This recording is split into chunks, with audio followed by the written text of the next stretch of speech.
어제 저희가 이곳 이 본당에서 참 행복한 시간을 가졌습니다. 우리 지역의 어르신들, 정확한 인원은 제가 잘 모르겠습니다만 어쨌든 우리 본당에 우리 그런 표현을 하죠. 입추의 여지가 없다 하는 표현을 쓰는데, 우리 3층 본당과 또 저기 중층 4층 본당까지 어르신들이 가득 차서 함께 마음껏 웃고 또 마음껏 기뻐하는 그런 하루의 시간을 함께 저희가 이 자리에서 어제 저희가 함께 가졌습니다. 어제 막 모든 일들이 다 좋았는데 한 가지 오점이 있다. 제가 그 얘기를 말씀을 들었습니다. 저희 닭을 삼계탕을 520마리를 준비했는데 5마리가 모자라서 5분이 못 드셨다는 거예요. 그래서 어제 어르신들 많이 기뻐하시고 또 함께 귀한 하루를 보내시고 가셨는데, 어제 이곳에서 그 실버 레크레이션, 어르신들과 함께 그 기쁨의 시간을 이끌어가는 한 선생님께서 그런 말씀 하시더라고요. 이게 좀 터프한 표현이긴 하지만 제 마음속에 이렇게 딱 심어졌습니다. 이분이 어떤 말씀을 어른들과 함께 주고받았는 거 하니, 웃고 살 땐 인생 대박, 징징 짜면 인생 쪽박 이러더라고요. 그래서 제가 참 그 말 정말 맞는 것 같다. 그래서 우리 얼굴을, 우리의 삶 가운데 늘 기쁨과 웃음을 잃지 말아야 되겠구나 하는 생각을 했었는데, 우리 좌우에 계신 분들 한번 축복하겠습니다. 웃음 가득하시기를 축복합니다. 서로 인사하겠습니다. 웃음이 가득하시기를 축복합니다. 감사합니다. 저는 잘 웃는 분들 보면 참 행복하고 기쁨도 있고, 또 서로 웃음 가운데 서로 문안을 하면 참 그 가운데 주어지는 영혼의 행복함, 또 영혼의 기쁨, 그리고 뭐라 그럴까요? 참 영적으로 보약 한참 먹은 것 같다 하는 그런 생각할 때가 많이 있습니다. 우리 만민의 모든 성도들께서는 가정에서든 또 우리 교회에서든 늘 영혼의 웃음을 이렇게 자아내는, 또 영혼의 웃음을 길어 올릴 수 있는 축복된 믿음의 길 함께 다 걸어가시기를 주님의 이름으로 축복합니다. 조선 왕조 500년 사는 선비가가 부상한 시대였습니다. 선비의 시대였습니다.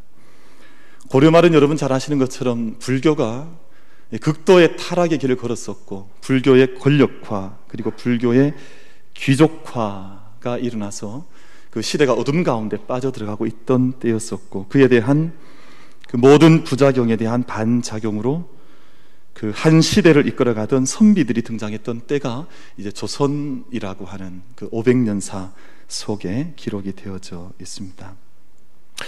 선비들은 성리학을 통해서 자신들의 시대의 꿈을 이루고자 했고, 먼저는 자신을 수양하는, 이것을 사라 그러거든요. 선비사자, 이것은 자신을 수양한다는 뜻을 가지고 있고, 그리고 남을 다스리는 삶, 통치하는 삶, 대부, 그래서 합하면 사대부가 되는 것을 인생의 목표로 삼았습니다. 자기 자신을 수양하고 바른 통치 원리를 가지고 시대를 이끌어간다고 하는 사대부가 되는 것을 꿈으로 가졌던 이들을 가리켜서 선비라고 부릅니다.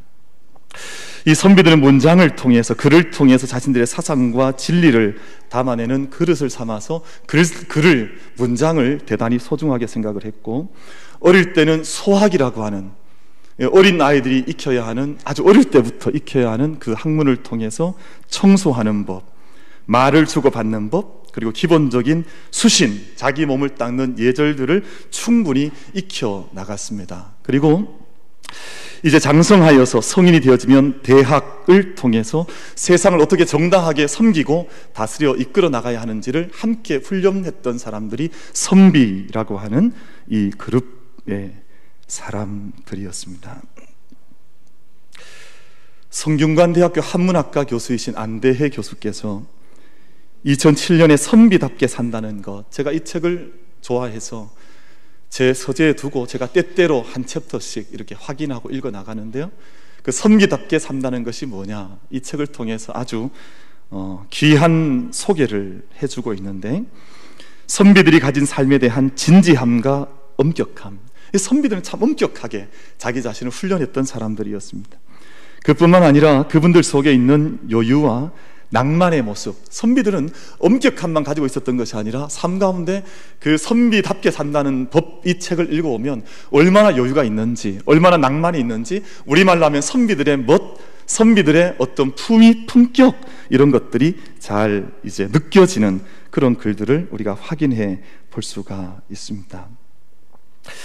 이런 선비들께서 일이관지라고 해서 지조 있는 일관된 삶을 사는 것을 가장 가치 있는 삶의 목표로 삼아 선비의 징표로 삼았습니다.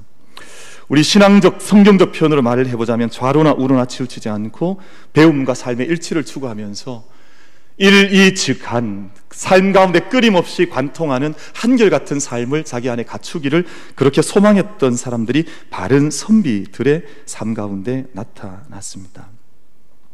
이런 선비들의 삶은 다양하게 나타났습니다. 어떤 이들은 이제 정계에 진출을 해서 이제 이 사상을 이끌어가는 그런 리더십을 행사하는 이들도 있었고, 혹은 이제 살림 속에 들어가 깊은 이제 고향 속에 내려가 그저 평생 학문하는 삶을 살았던 사람도 있습니다만, 벼슬길로 나아갔던 사람들 가운데 어떤 이는 청백리가 되어지고 어떤 이는 탐관오리가 되어졌습니다.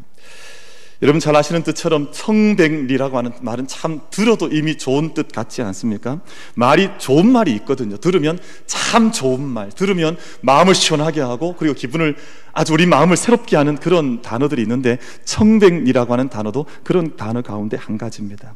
재물에 대한 욕심이 없고 곧고 깨끗한 벼슬아치를 가리켜서 청백리라고 하는 표현을 씁니다. 반면에 탐관오리는, 저는 어릴 때는 탐관오리가 무슨 오리인 줄 알았어요.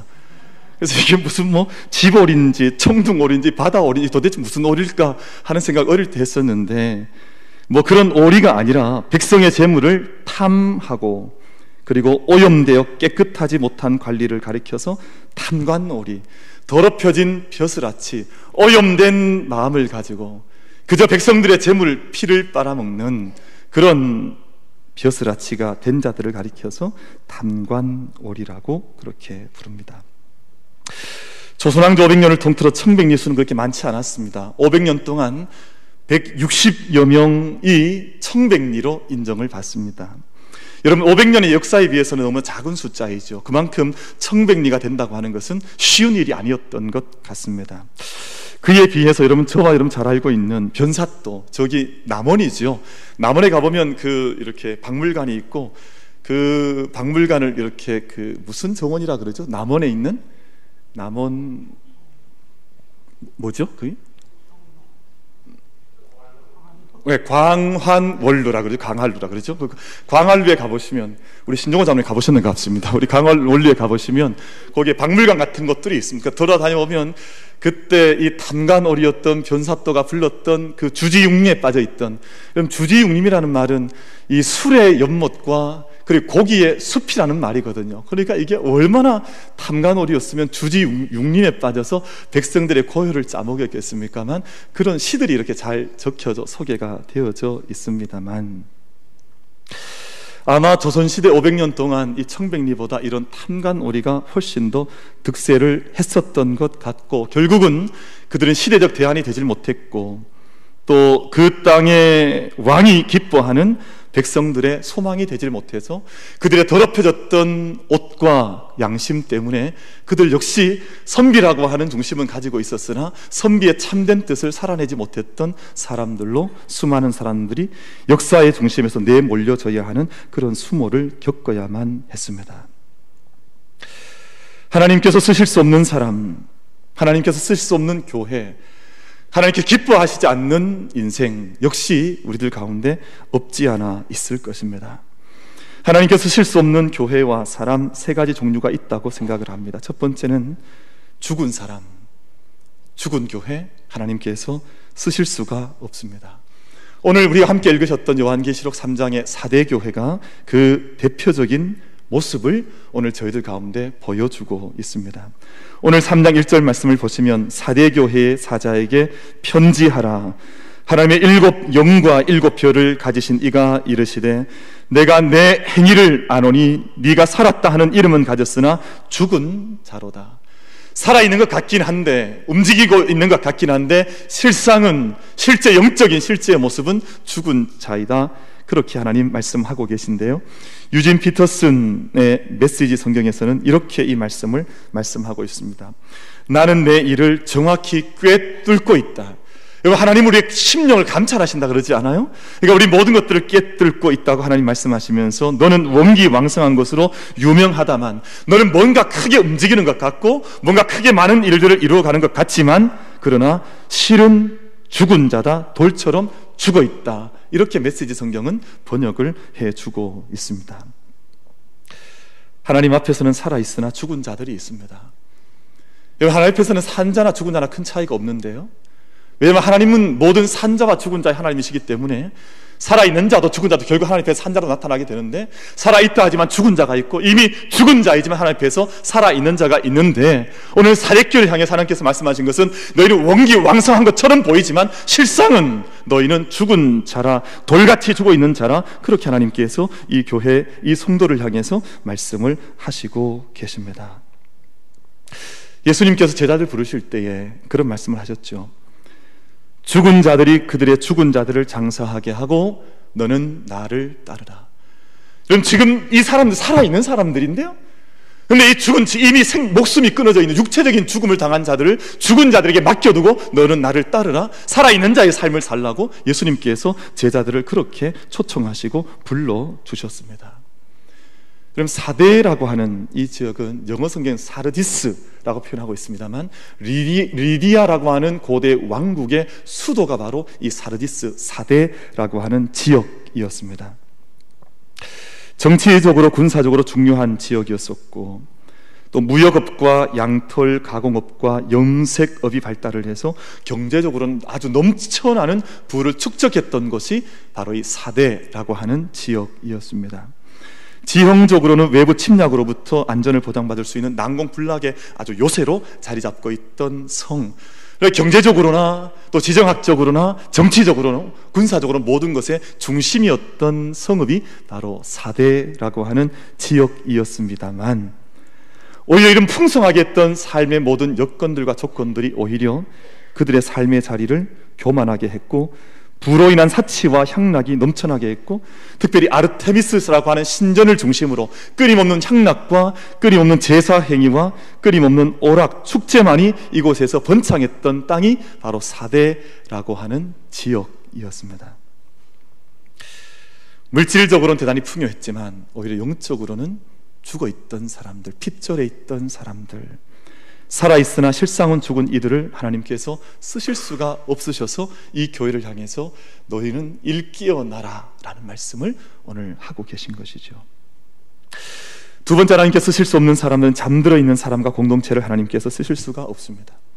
그래서 성경에서는 끊임없이 이 땅의 믿음의 사람들을 향해서 너희가 일어나라, 깨어나라 라는 명령의 말씀을 수없이 말씀하시는데, 성경 전체에서는 325번 325회에 걸쳐서 하나님께서 너희가 일어나라, 깨어나라 라는 말씀을 하시고 계십니다.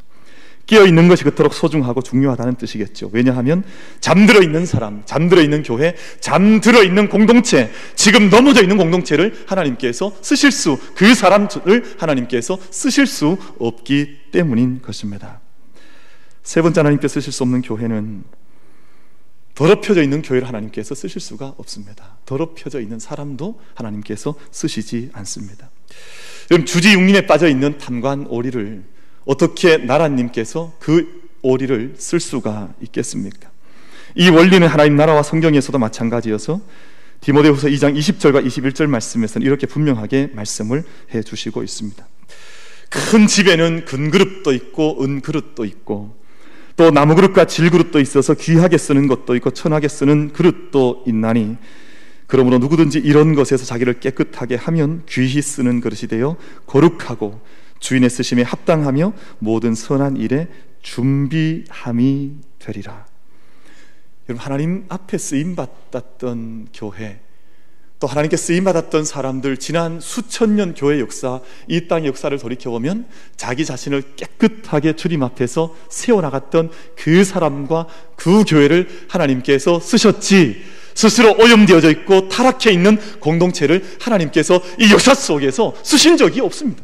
그 하나님께 쓰실 수 없는 사람들, 스스로 더럽혀져 있는 사람들, 잠들어 있는 사람들, 죽어 있는 영적인 그 조건에 있는 사람들을 하나님께서 쓰실 수가 없는데, 오늘 저희가 함께 읽으셨던 요한계시록 3장에 나타나고 있는 사대교회 안에 바로 이런 여러 가지 영적인 어둠의 특징들이 깊게 나타나 있으셔서 하나님께서 탄식 가운데 우리 7별을 잡으시고 7영을 가지신 주님께서 탄식 가운데 이 교회를 향해서 오늘 말씀하시는데, 이 말씀을 보면 한 가지 그런데 희망을 우리가 부여잡을 수가 있습니다. 왜냐하면 사대교회는 칭찬을 받지 못했거든요. 사대교회는 칭찬 한 가지가 있지 않았던 그런 교회였음에도 불구하고 오늘 한 가지 희망의 씨앗이 본문 말씀 속에 기록이 되어져 있습니다.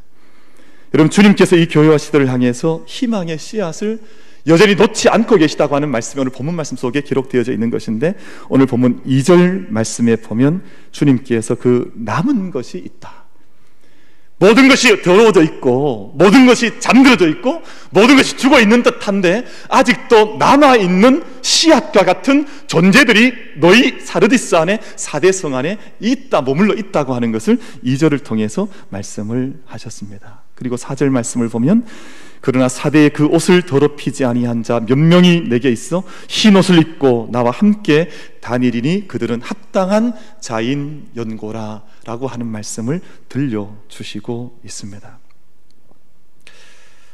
사랑하는 우리 모든 예배자, 오늘 우리 사랑하는 만민의 모든 성도 여러분, 이것이 언제나 한 시대의 희망이요 한 시대의 빛이 되는 말씀입니다.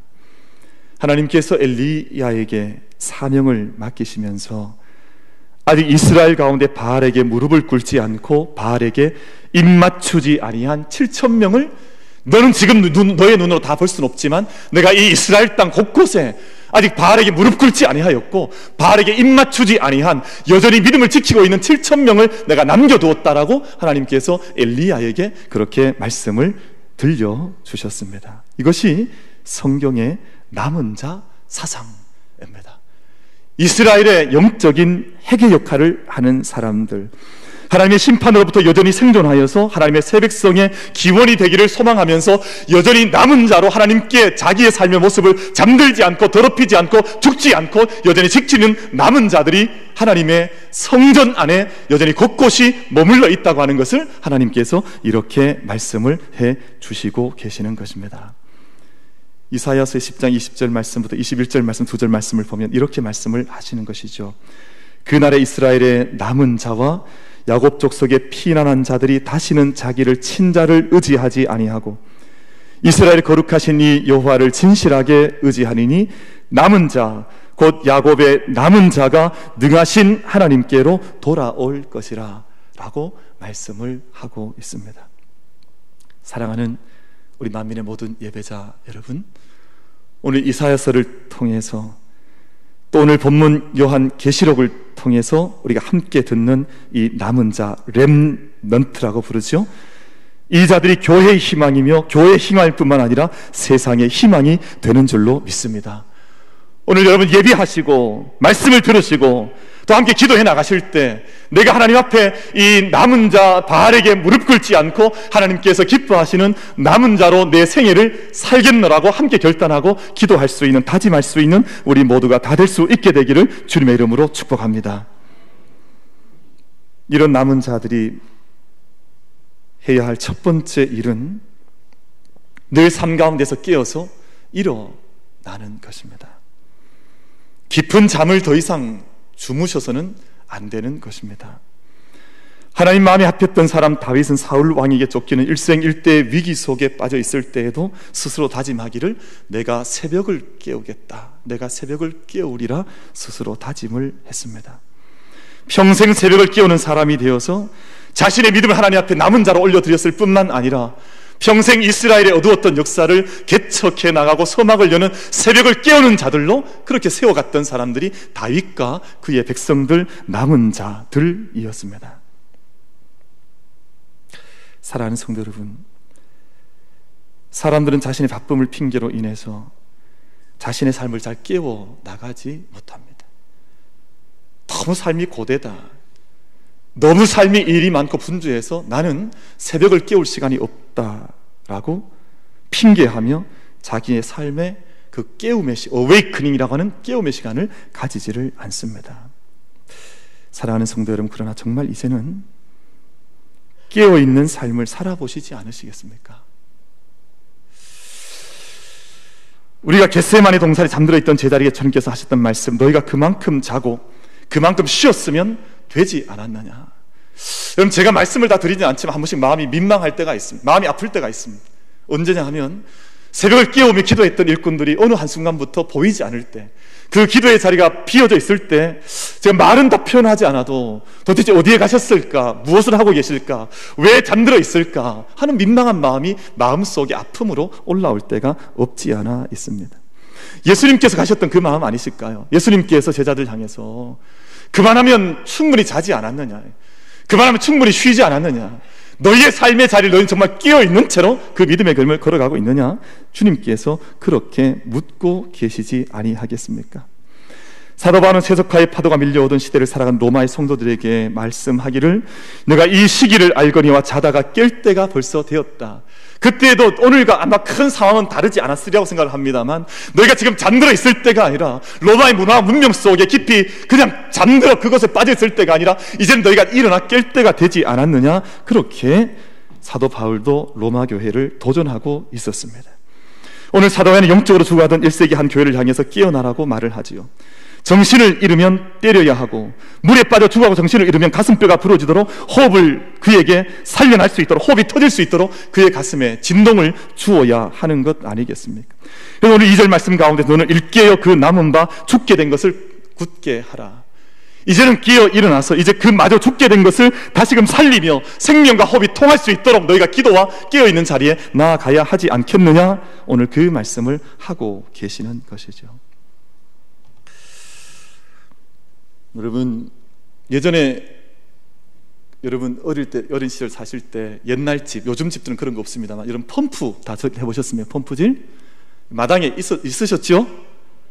아, 없으셨습니까?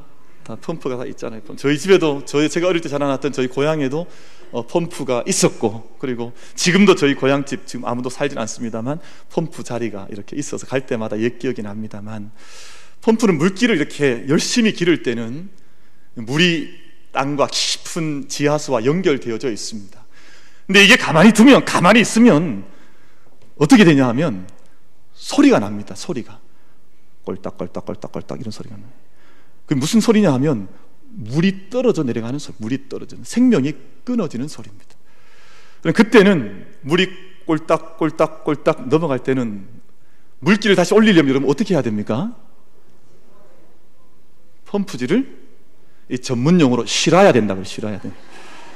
열심히 실으면 그 꼴딱꼴딱꼴딱 하던 물길이 다시 터져 올라오는 겁니다.